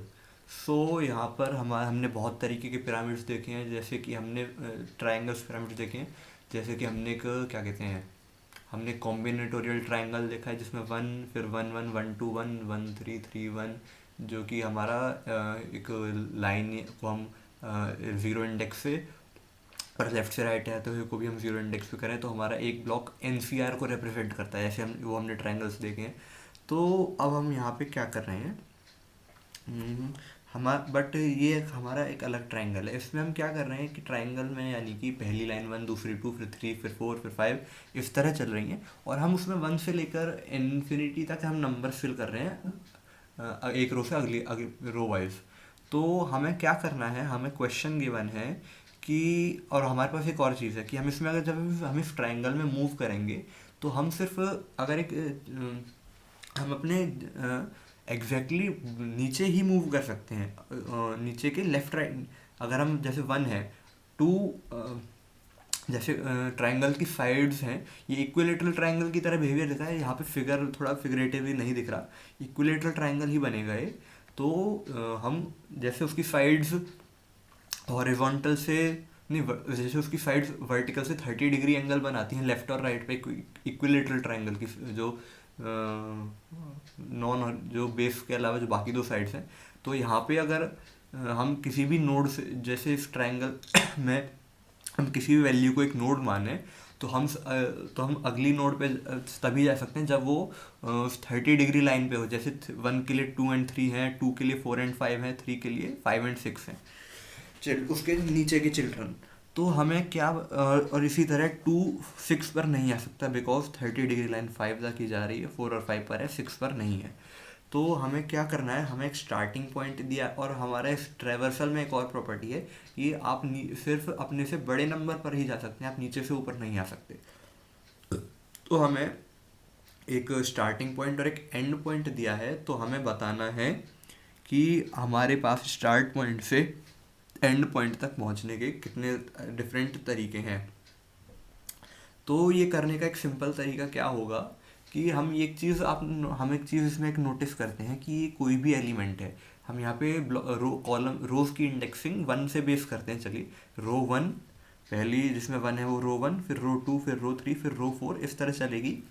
तो अगर हमें एक कोई भी एक नंबर है उसके चिल्ड्रन का पता करना है कि उसके चिल्ड्रन कौन कौन है, तो वो सिर्फ तभी हो सकता है कि जब हम उस नोड में वो जिस रो नंबर में, या तो वो रो नंबर ऐड करें, रो नंबर प्लस 1। जैसे अब 2 के लिए 4 एंड 5 यानी कि 2 एंड 3 में ऐड हुआ तब आया, 3 के लिए +2 एंड +3, इसी तरह 4 के लिए +3 एंड +4। ये पैटर्न हमें यहाँ पे देखने को मिल रहा है। तो हम यहाँ क्या देख सकते हैं कि और एक इंटरेस्टिंग प्रॉपर्टी क्या है कि एक नोड अगर हम स्टार्ट करते हैं तो वो सिर्फ उन्हीं नोड पे रीच कर सकता है जो उसके अगर हम एक ट्रायंगल को उस के एक लेफ्ट पार्ट को अगर हम जैसे हमने यहाँ पे ट्रायंगल 1 को 1 से स्टार्ट करा है, अगर हम उसे बीच में से जैसे हमारा स्टार्ट पॉइंट है, अगर हम वहाँ पे पिन लगा दें और उसके लेफ्ट राइट ऊपर के उसके ऊपर के लेफ्ट और राइट के हिस्से को उड़ा दें कि वहाँ से कि वो एक प्रॉपर ट्रायंगल बन जाए, तो वो उस नोड से फिर हम सिर्फ उन्हीं नोड्स पर जा सकते हैं जो उस ट्रायंगल के अंदर लाई करती हैं, हम उस ट्रायंगल के बाहर नहीं जा सकते। सो हमें यहाँ से क्या ऑब्जर्वेशन मिला कि अगर हमारा कि तो हम यहाँ से क्या कह सकते हैं कि हम यहाँ पे कह सकते हैं कि 3 = 1 + 2 और एंड 2 = 1 + 1 पेरेंट के लिए, and 6 = 3 + 3 and 5 = 3 + 2, 4 = 2, no no there is a better way, and 6 = 3 + 3, 5 = 3 + 2। हम एक नंबर को हम उसके पिछले और वन के ऊपर एक्चुअली हम जीरो को अज्यूम कर लेते हैं कि वन के ऊपर जीरो प्रेजेंट है, बिकॉज ये हमारे आंसर को सॉल्व करने में हेल्प करेगा। तो हम यहाँ कैसे करें, हम यहाँ एक नंबर को उसके पिछली रो के लास्ट एलिमेंट प्लस एक्स की तरह एज्यूम कर लेते हैं, उसे इस फॉर्म में मान लेते हैं। तो यहाँ पे हमारे स्टार्ट और एंड का हमारे क्या फंडा मिलेगा कि हम स्टार्ट से एंड पर तभी जा सकते, स्टार्ट से एंड पे जाने की कुछ कंडीशंस हैं कि जो उनका लेफ्ट ऑफसेट है, जो हमारा पिछली रो का लास्ट नंबर प्लस एक्स है, वो जो नीचे का एक्स है वो बड़ा होना चाहिए। अगर वो उसके लेस देन है तो वो नहीं जा सकता। और अगर वो नंबर ऑफ रोज जितनी हमने ट्रेवर्स करी है उससे ज़्यादा है तो भी नहीं जा सकता, यानी कि और वो नंबर उसके बीच में ही होना चाहिए। और क्या है इसका मतलब, क्या है अगर वो नंबर कुछ वैल्यू कंटेन कर रहा है, यानी कि हम उन एन रोज में से कुछ उतनी ही बार हमने वन ऐड करा है। अभी एक हमारा एक कॉम्बिनेटोरियल क्वेश्चन हो जाता है कि हम कितनी बार राइट लेफ्ट की जगह कितनी बार राइट चूज करना चाहते हैं, यानी कि number of rows we have traversed. तो ये क्या हो जाएगा, हमने कितनी रोज ट्रेवर्स करी हैं, इसमें से हम कितनी पे राइट मूव करना चूज करते हैं। तो ये सीधा एक इस तरह का क्वेश्चन में कन्वर्ट हो जाएगा। और हमें गिवन है कि हमें नंबर ऑफ वेव 10⁹ मॉड्यूलो +7 इसके मॉड्यूलो में बताना है, because NCR can possess large values, क्योंकि हमारे इधर एस और ई की वैल्यू 10⁹ है। 10⁹ का मतलब क्या हो जाता है कि हमारा जो नंबर ऑफ कॉलम्स हैं उनकी क्वांटिटी 10⁵ तक जा सकती है। तो अगर हम 10⁵ का एनसीआर करने बैठे, यानी कि अगर हम उसकी मैक्सिमम वैल्यू भी माने 10⁵ सी 5 × 10⁴, तो वो एक बहुत बड़ी वैल्यू होती है, और हमारा आउटपुट तो और हमारा सिस्टम इतनी बड़ी वैल्यू कैलकुलेट नहीं कर सकता लॉन्ग में भी, उसके लिए वो आउट ऑफ बाउंड्स होता है। तो इसीलिए हम 10⁹ प्लस मॉड्यूलो 7 इसके साथ मॉड करके उसे प्रिंट कर रहे हैं। सो तो इसके लिए हमें सबसे पहले तो हमें फैक्टोरियल्स की ज़रूरत है, बिकॉज हमारे यहाँ पे 1000 टेस्ट केसेस हैं, और हम यहाँ 10⁵ CR करेंगे तो ये तो एक बहुत लेंदी प्रोसेस हो जाएगा। बिकॉज हमारे पास बिकॉज इफ केस हम उसे ऑप्टिमाइज भी कर लें, हम एन आर और n-r में हम छोटी वैल्यू के लिए हम छोटे कंज्यूगेटिव, मतलब n और n-r में जो छोटी वैल्यू है उतने कंज्यूगेटिव नंबर्स को तो हमें मल्टीप्लाई करना ही पड़ेगा। और 1000 × 10⁴, that's something we should avoid so that we don't get time limit exceeded। हमें यहाँ पर इतना टाइम नहीं लगाना, हमें चाहते हैं कि हमें कांस्टेंट टाइम में ऑलमोस्ट मिल जाए हमें एनसीआर वाला पार्ट। तो इसके लिए हम क्या करेंगे, इसके लिए हम पहले ही फैक्टोरियल्स 10⁵ तक फैक्टोरियल्स और इन्वर्स फैक्टोरियल्स क्या होता है, जब हम मॉड्यूलो कैलकुलस में मॉड्यूलो अरिथमेटिक यूज़ करते हैं तो हम क्या करते हैं, हम एक नंबर के लिए उसका इन्वर्स मल्टीप्लिकेटिव इन्वर्स एग्जिस्ट करता है। उस मल्टीप्लिकेटिव इन्वर्स का मतलब क्या है कि अगर हम उन दोनों नंबर्स को मल्टीप्लाई करके उसे इस नंबर मॉड्यूलो से मॉड करते हैं तो 1 आता है। तो यहाँ पर इसीलिए मल्टीप्लिकेटिव इन्वर्स एग्जिस्ट करते हैं, जबकि दोनों ही नंबर इंटीजर्स हैं। तो हम यहाँ क्या करते हैं, हम पहले यहाँ पर एक बिल्ड, तो यहाँ पर मैंने जैसे हम कोड पे आते हैं, एक यहाँ पर क्या क्या बनाया है मैंने, ट्रिक डेटा क्या है, ट्रिक डेटा का भी क्या फंडा है वो भी मैं आपको बताऊंगा अभी। ये एक मैप है।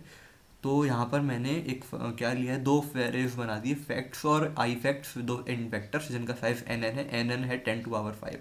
तो मैं और यहाँ पर क्या कर रहा हूँ, मैंने बिल्ड फैक्ट्स कॉल करा, हमारा फैक्टोरियल 0 तो 0 ही है, फिर nn के लास्ट तक गए और उसमें हमने आई फैक्टोरियल मॉड्यूलो n ये वैल्यू स्टोर कर दी, जो कि यहाँ पे mul फंक्शन रिटर्न कर रहा है। mul is returning integer in type casted as integer, X and Y is long because they, क्योंकि उनकी वैल्यू 10⁻9 जो कि इंटीजर का एक रफली एक बाउंड होता है उससे ज़्यादा हो सकती है, मॉड मॉड। तो हमारा यहाँ से दो नंबर्स मल्टीप्लाई हो गए, हमारा यहाँ से यहाँ पे से हमारे फैक्ट्स का वेक्टर बन जाएगा पूरा। अब फिर क्या होता है कि हमें जब मॉड्यूलो इन्वर्स कैलकुलेट करना होता है उसके हमारे पास बहुत मेथड्स होते हैं। तो बट एक पॉपुलर मेथड क्या होता है कि ये हमारे 10⁻9+7 एक प्राइम नंबर है। प्राइम नंबर्स की एक प्रॉपर्टी होती है कि अगर आप एक नंबर उनसे कोई भी छोटा नंबर लेके उसकी पावर उस प्राइम नंबर -2 पे ले जाते हैं और फिर उसका मॉड कर देते हैं, तो वो उस नंबर का मल्टीप्लिकेटिव इन्वर्स होता है। ये आपके लिए मैं इसका मैथमेटिकल आर्टिकल मैं गीक्स फॉर गीक्स पे है, मैं आपके लिए वो लिंक कर दूंगा, आप वहाँ पे इसके बारे में पढ़ सकते हैं। और इसके लिए बहुत और भी तरीके हैं जो ऑप्टिमल होते हैं। यहाँ पे तो मैंने लॉग मॉड का एक फंक्शन यूज़ करा है because I wanted to implement it quickly, but there is also a function that give, एक और मेथड होता है जो एक्सटेंडेड यूक्लिडियन जीसीडी मेथड को यूज़ करता है। कि जैसे आपने जीसीडी मेथड पढ़ा होगा कि अगर ए और बी है तो उनका लॉन्ग डिवीजन मेथड क्या कहता है कि GCD of A comma B is equal to GCD of B comma A modulo B. तो वो उस मेथड का यूज़ करके हमारा क्या कहते हैं मल्टीप्लिकेटिव इन्वर्स बनाता है, मॉड्यूलो मल्टीप्लिकेटिव इन्वर्स बनाता है उस मेथड का यूज़ करके। बट अभी हमने यही करा है तो हम यहीं पे आ जाते हैं। तो हम फैक्टोरियल n-1 को हम फैक्टोरियल n का मल्टीप्लिकेटिव इन्वर्स बना के स्टोर कर देते हैं। फिर इसके बाद हम क्या करते हैं, अब हमारे पास 1/n फैक्टोरियल आ गया। अब हम अगर उसमें n 1/n फैक्टोरियल आ गया, अगर हम उसमें n फैक्टोरियल ऐड करेंगे मल्टीप्लाई करेंगे तो हमारे पास आएगा 1/n-1 फैक्टोरियल। तो फिर हम o ऑफ जो कि हमारा nn है उसमें हमने i फैक्टोरियल वेक्टर बना लिया। फिर हमने o log p में हमने लास्ट एलिमेंट जो कि हमारा 1/n-1 फैक्टोरियल है वो बना लिया। और इसी तरह o ऑफ nn में हमने इनवर्स फैक्टोरियल का पूरा वेक्टर बना लिया। तो हमारे पास 10⁻5 तक सभी नंबर्स के फैक्टोरियल और उनके इन्वर्सेस हमारे पास जनरेट हो गए हैं। और फिर हमने एक क्या बनाया है, integer function for getting NCR. NCR क्या है, factorial n divided by R factorial n minus R factorial, यानी कि n factorial into inverse of R factorial into inverse of n minus R factorial. तो हमने ये चीज़ यहाँ पे कैलकुलेट करके रिटर्न कर दी है। Now let's come to the solve function, the trick data which I mentioned earlier. So trick data में हम क्या कर रहे हैं, starting from i equal to -1 to nn, जो कि हमारा अपर बाउंड है चीज़ों के लिए क्योंकि हम nn फैक्टोरियल तक काम करेंगे। तो हम यहाँ पर मैप में हम उस कि मैंने पहले कह रहा था कि एक इस ट्रायंगल की एक रो की लास्ट वैल्यू वो, तो मैंने क्या करा है, एक ट्रायंगल की एक रो की जो लास्ट वैल्यू है उस वैल्यू पे उससे पिछली रो का जो नंबर है मैंने वो स्टोर कर दिया। यानी कि 1 यानी कि -1 यानी कि 0 के लिए -1, 1 के लिए 0, 2 के लिए 3 के लिए 1, इस तरह सॉल्व कर दिया। वेल अगर मैं इधर i+1 भी डालता हूँ तो ज़्यादा डिफरेंस नहीं डालेगा क्योंकि अल्टीमेटली रिजल्ट सेम आएंगे, क्योंकि हमें यहाँ इस चीज़ का इसके जो की वैल्यू है इस चीज़ की उसका सिर्फ डिफरेंस ही हमें रिक्वायर्ड है। एज यू कैन सी यहाँ पे एन में सिर्फ उसका एन में उसका सिर्फ डिफरेंस ले रहे हैं क्योंकि हमें सिर्फ क्या चाहिए, हम कितने कॉलम्स नीचे आ रहे हैं, हम कितनी रोज नीचे आ रहे हैं। तो हमने ई और एफ को इनपुट लिया। अगर हमारा ई एफ से छोटा है यानी कि हमारा एंड पॉइंट एफ के पहले लाई कर रहा है तो हम वहाँ नहीं जा सकते। नाउ नेक्स्ट पार्ट इज़ हम क्या कर रहे हैं, जैसे 3 है यहाँ पे trick data STD map use कर रहा है यानी कि इसमें हमारा ऑर्डर्ड है सिस्टम। तो यहाँ पे हम लोअर बाउंड से ये चेक कर सकते हैं कि जो हमारा एफ है स्टार्टिंग पॉइंट क्या वो एक तो ये लोअर बाउंड हमें क्या रिटर्न करता है, लोअर बाउंड रिटर्न करता है स्मॉलेस्ट वैल्यू, हमें रिटर्न करेगा एक iterator of the smallest value which is greater than और इक्वल टू एफ। सो अगर मैं 2 या 3 डालूंगा तो वो आइटरेटर तो वो हमें ऐसा पेयर रिटर्न करेगा उस पेयर का आइटरेटर रिटर्न करेगा जिसका जिसके लेफ्ट में जिसका तो यहाँ पे जिसकी अगर हम 2 डालेंगे तो वो 2 या 3 उससे ट्रू से 1 से कोई 1 से बड़ी वैल्यू जो कि उसमें प्रेजेंट होगी उसका आइटरेटर रिटर्न करेगा। सो यहाँ पे जैसे कि हमारा यहाँ पे एक्चुअली 1 3 6 10 इस तरह है सीरीज। तो यहाँ पर 2 के लिए हमारा क्या आएगा, 2 के लिए आएगा 2 के लिए आएगा हमारा 1। 2 के लिए हमारा 3 का आइटरेटर आएगा, because 3 is bigger than 3 is the smallest number bigger larger than greater than equal to 2। और फिर हम उसका प्रीवियस कॉलम ले रहे हैं बिकॉज हमें उसका ऑफसेट जानना है कि वो लेफ्ट से कितना राइट आ चुका है, कि वो अपने कॉलम में लेफ्ट से कौन से नंबर पे है। तो उसके लिए हम एक प्रीवियस, तो हम इसके लिए उस आइटरेटर पे प्रीवियस फंक्शन डाल देंगे और ऐसे ही हम एंड पॉइंट के लिए करेंगे। तो हमारा n क्या है, n है हमारे कितने नंबर ऑफ कॉलम्स का हमने चेंज आया, यानी कि उनका जो सेकंड पार्ट है वो कॉलम आईडी स्टोर कर रहा है, तो हम उसका डिफरेंस ले लेंगे b2 minus b1 S b2 is the end point. तो हम एंड पॉइंट से पिछला, तो इसीलिए हमारे नंबर ऑफ चेंजेस कॉलम्स आ गए। और फिर हमारा dx कि हमारा एक जो हमारा कॉल रो ऑफ कि हमारा रो में कितना चेंज आया, कि रो में हमारा लेफ्ट से राइट जाते में कितना चेंज आया वो हम चेक करेंगे। वो हमारा ऑफसेट होगा ई माइनस जो पिछली कॉलम पिछली रो का last element minus start minus उसकी पिछली रो का लास्ट एलिमेंट। तो वो इस तरह से बन जाएगा ई माइनस b2 इनका फर्स्ट, ये तो होगा एंड के लिए, minus S plus b1 dot F b1 first, ये उसके लिए पहले स्टार्टिंग पॉइंट के उसके लिए। अगर हमारा जो चेंज इन एक्स है वो नेगेटिव आता है या फिर n से बड़ा आता है तो हमारा आंसर एग्जिस्ट नहीं करेगा, because we can't move 2 steps and go 1 row down. जैसा कि हम 2 से 6 नहीं जा सकते क्योंकि हमारा ऑफसेट कितना है, यहाँ पर 0 है और यहाँ पर 2 है और ये कॉलम चेंज 1 है, नहीं रो चेंज 1 है। तो हम एक मूव में 2 का डिफरेंस नहीं ला सकते इस ऑफसेट में, तो इसीलिए हमारा आंसर एग्जिस्ट नहीं करेगा। बट इन केस हमारा वैलिड ऑफसेट है तो हम एन सी आर प्रिंट कर देंगे और वो हमारा N C R modulo N है।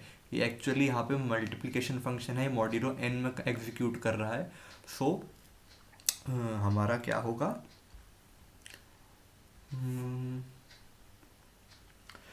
सो we will get N C R. It's a simple combinatorial problem converted into this form. As so, let's check. So let's check the for the sample test cases.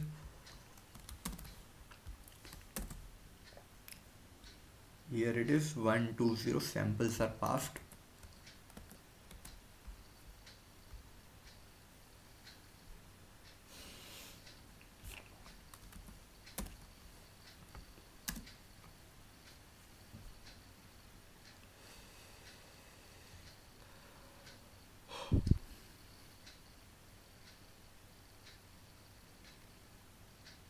And here the code is accepted. So this so there are a lot of times where a simple problem, a simple concept can be converted to a large one, and I saw this and I have faced this in previous problems. But it was until recently that I optimized this build factorial function so that it works in linear time. Otherwise there was a time I was facing that for I was calculating the multiplicative inverse of each factorial again and again, giving it a n log p time, which made the problem bad for me. So yes, these are a lot of things we should take care of if we want to build efficient code. Now let's move on to the next question, the final one which I was able to solve. This is the last question is square counting.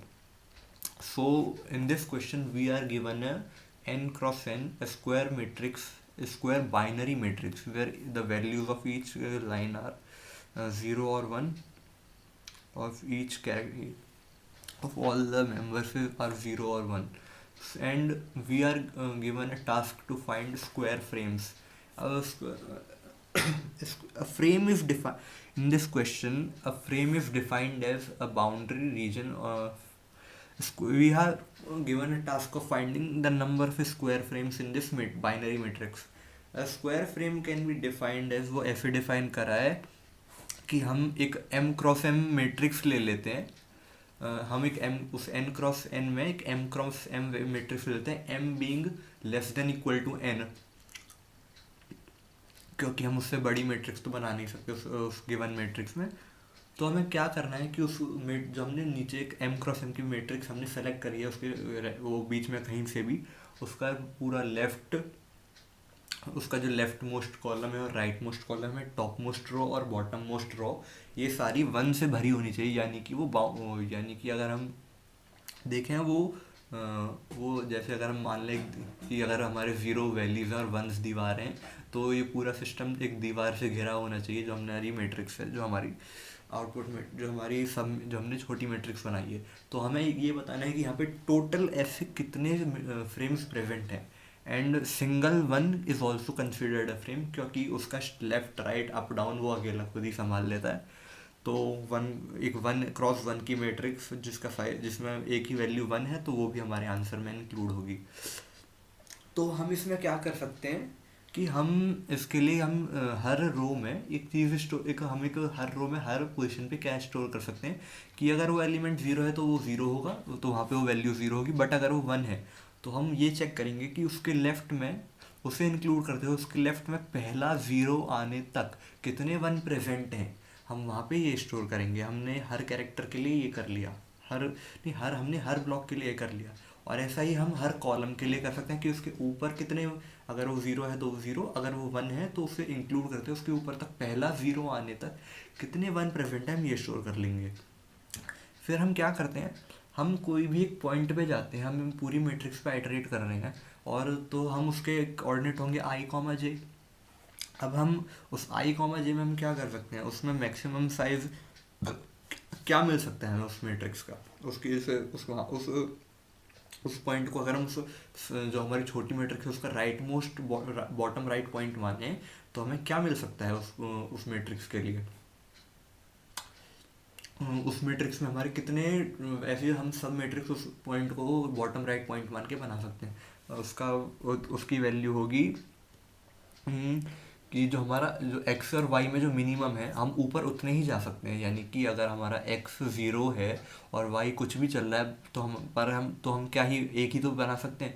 और अगर y let's say 2 है और x 3 है, y 2 है और x 3 है, तो हम 2,2 और 1,1 की एक बना सकते हैं. नहीं, तो हम एक 2, तो हमारा टॉप लेफ्ट पॉइंट 0, हमारे x2 और y3 है, तो हम 1,2 और 0,1 और 2,3, ये 3 पॉइंट्स हैं जो टॉप लेफ्ट हो सकते हैं उसके. यानी कि हमारे पास टोटल कितनी बनी, जो हमारा x और y में जो मिनिमम कोऑर्डिनेट है +1. तो हम क्या करेंगे इसके लिए कि हमें उस पॉइंट पे क्या चाहिए कि उस पॉइंट पे जो हम साइज इस क्या के लिए हम सभी साइजेस को चेक करेंगे, और हम फिर ये चेक करेंगे कि इस पॉइंट पर जो हमारा करंट पॉइंट है, और फिर इससे जो लेफ्ट में साइज जो हमारा i और j पोजीशन है, तो हम इसके लेफ्ट में जाएंगे, यानी कि i माइनस साइज j, और इसके ऊपर जाएंगे i j माइनस साइज, जो हमारा m की वैल्यू होगी. और हम चेक करेंगे कि अगर हम ऊपर वाले पॉइंट पे उसके लेफ्ट में k 1s प्रेजेंट हैं एटलीस्ट, और जो उस पोजीशन के लेफ्ट वाला पॉइंट है उसके ऊपर k 1s प्रेजेंट है एटलीस्ट, और जो हमारा करंट पॉइंट है उसके लेफ्ट में और ऊपर दोनों जगह k 1s प्रेजेंट होने चाहिए. तो और अगर वो प्रेजेंट है तो वो मैट्रिक्स हमारे आंसर में इंक्लूड होगी. Otherwise we can move on to the next size. So यहाँ पे हमारा जो कॉम्प्लेक्सिटी है वो हमारी क्या जा सकती है, n² में तो हमें n² तो हमें रीड करने में ही लग गया, और फिर जब हम आइटरेट कर रहे हैं तो हमारी टाइम कॉम्प्लेक्सिटी n³ जाएगी, because at the bottom right point we will get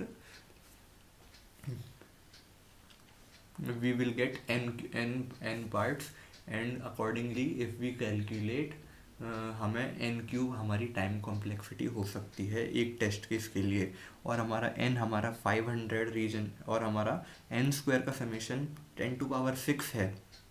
so weak and N की वैल्यू 500 है, यानी कि एक टेस्ट केस हमारी एन की रेंज 500 है और एन स्क्वायर का सम 10⁶ तक ही जा रहा है। तो हमारा N cube, it is reasonable to say कि हमारे ये सफिशेंट है हमारे लिए ये पार्ट, कि अगर हम एवरेज भी माने 500 का मैक्सिमम भी माने, तो ये हमारा टाइम लिमिट एक्सीडेड वाला नहीं देगा अगर हम एन क्यूब भी जाते हैं। So let's see what we have done. हमने यहाँ पर एक वेक्टर ऑफ स्ट्रिंग, बिकॉज क्योंकि अगर हम इंटीजर नहीं ले सकते, vector of integers, because 500 length का इंटीजर भैया हमारे सिस्टम में नहीं होता। तो हम और 100 भी हैं और बाइनरी भी करते हैं, तो हमारा जो मैक्सिमम जो हमारा बिट साइज है वो लॉन्ग लॉन्ग का होता है। अभी करंटली वो 60, वो हमारा कितने बिट का एरे होता है, कितने बिट का नंबर होता है, वो शायद हमारा 16 बाइट होता है हमारा, 16 बाइट्स का। और 16 बाइट्स का मतलब कितना हो गया, 16 8 जा 16 टाइम्स 8, दिस इज़ 128 बिट्स हो जाएगा ये। बट हमारा 505 है, सो हम रिस्क नहीं लेंगे, हम वेक्टर ऑफ स्ट्रिंग में ही इसे रीड करेंगे। तो हमने हमने पूरे मैट्रिक्स को रीड करा। अब हम एक रो वाला सिस्टम बनाते कि जो हम कह रहे थे कि लेफ्ट में कितने वंस हैं 0 आने से पहले, तो हम यहाँ पे वो कर रहे हैं फॉर i = 0, हर रो हमें हर रो के लिए करना है। अब अब हम पहला एलिमेंट उसके लेफ्ट में तो कुछ एग्जिस्ट करेगा नहीं, तो हम उसके लिए पहले ही इनिशियलाइज कर देते हैं रो i0 = ai0 - 0। और ये चीज़ अगर हमारा 0 है तो 0 हो जाएगा, 1 है तो 1 हो जाएगा। फिर हम क्या कर रहे हैं कि उस रो में पहले सेकंड एलिमेंट से लास्ट एलिमेंट तक आइटरेट कर रहे हैं और ये चेक कर रहे हैं अगर वो 0 है, अगर फिर हम एक इंटीजर x बना रहे हैं, x है, x चेक कर रहा है कि हमारा जो करंट एलिमेंट है वो 0 है या नहीं है। अगर हमारा एलिमेंट वो 0 है तो ये हम यहाँ टर्शरी ऑपरेटर यूज़ करते हैं। अगर हमारा x हमारा नॉन ज़ीरो होता है यहाँ पे, तो पहली जो यहाँ पे पहली वैल्यू है वो रन होती है, अदरवाइज कोलन के बाद है वो होती है। अगर x हमारा 0 है तो हमारा 0 हो जाएगा करंट रो का, ये रो i j। अगर नहीं है तो पिछली ये जो वैल्यू थी +1, क्योंकि यहाँ पर 1 है। और इसी तरह हम कॉलम का कर रहे हैं, कॉलम में हम i j की जगह ji इंडेक्सिंग यूज़ कर ले रहे हैं, सेम लूप लगा दे रहे हैं। ये हो गया। फिर इसके बाद हम आंसर हमारा वही है नंबर ऑफ स्क्वायर फ्रेम्स, हम इसे 0 से इनिशियलाइज कर रहे हैं और आई जे पे आइटरेट कर रहे हैं। जैसे हमने पहले कहा था, अगर आई जे 0 है तो भैया आगे बढ़ो, ये हमारे काम की जगह नहीं है, यहाँ पे बॉटम राइट पॉइंट नहीं हो सकता, वरना हम बढ़ाते हैं। तो फिर हमने ये लिमिट क्या है, limit is maximum size, limit is maximum size. तो यहाँ पर हमारा मैक्सिमम साइज़ क्या था, min i j + 1। तो हम यहाँ पे करते हैं, अब हम क्या कर रहे हैं, हम इस k = 0 से इस मैक्सिमम साइज तक आइटरेट करेंगे। तो हमारा एक लेफ्ट इंडेक्स होगा, एक लेफ्ट के लिए होगा आई में डिफरेंस और एक जे में डिफरेंस होगा, LR CR। हमको ये हमारी मर्जी है, वेरिएबल्स का हमें नाम क्या रखना है उसमें करेंगे। फिर हम क्या है, करंट पे रो और हमारे लेफ़्ट पे रो कितनी, लेफ़्ट में रो वाला कितना है, फिर हमारा करंट में कॉलम वाला और राइट में और ऊपर में कॉलम, नो नो नो आई जे है, देखने दीजिए 1 मिनट। यहाँ पे मैंने क्या कुछ होल तो नहीं कर दिया लिखते टाइम में, रो आई जे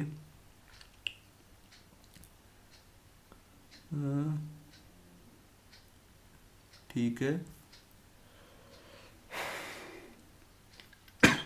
रो में मैंने क्या स्टोर करा है, उसके लेफ्ट में कितने हैं, और ओके। तो वो जे पे आइटरेट कर रहे थे, उसके जे के कितने जे पे कितना रेंज है, ठीक है। तो यहाँ पे रो आई जे क्या है, आईथ रो के जेथ एलिमेंट के लेफ्ट में कितने हैं, और एल आर रो के जेथ एलिमेंट, यानी कि ये एल आर एक्चुअली यहाँ पे आई एक्चुअली वर्टिकली ट्रांसलेशन को रिप्रेजेंट कर रहा है और जे हॉरिजॉन्टल ट्रांसलेशन को, हमारी मैट्रिक्स में जैसी हमारी नोटेशन रही है अब तक।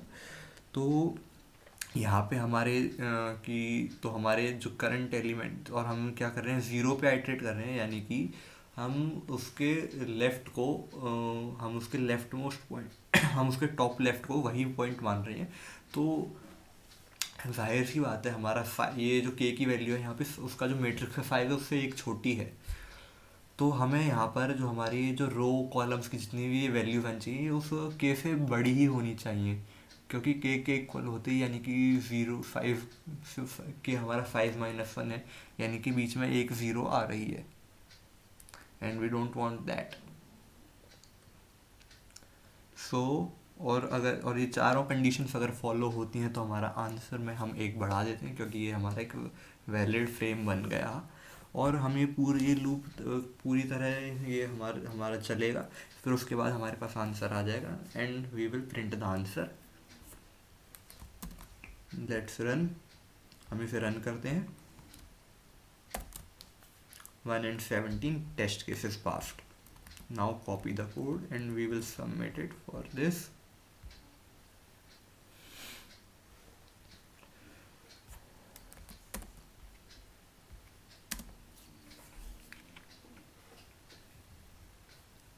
So it is compiling.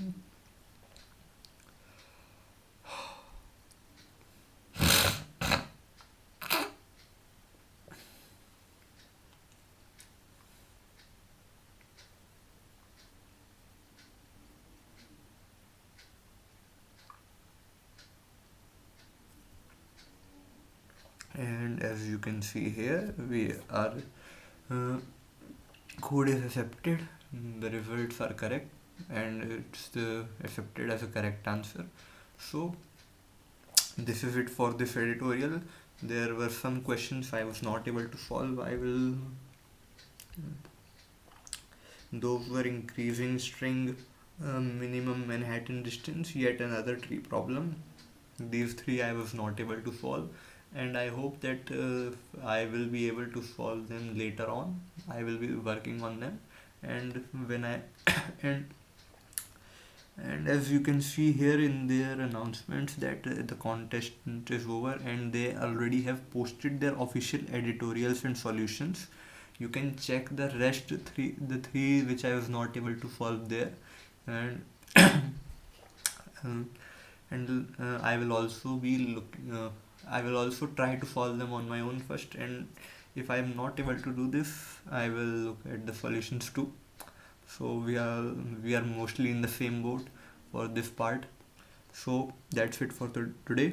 आज के लिए इतना ही, और अभी इस एपिसोड के लिए इतना ही। और जो भी हमने सॉल्यूशंस यहाँ पे, हमारे जितने भी सॉल्यूशंस हैं, मैं इन सब का आपको डिस्क्रिप्शन में गिटहब लिंक पोस्ट कर दूंगा, जिसमें आप इन सब के सॉल्यूशंस देख सकते हैं, कोड देख सकते हैं। और इस सब के लिए इतना ही। तो बाय बाय।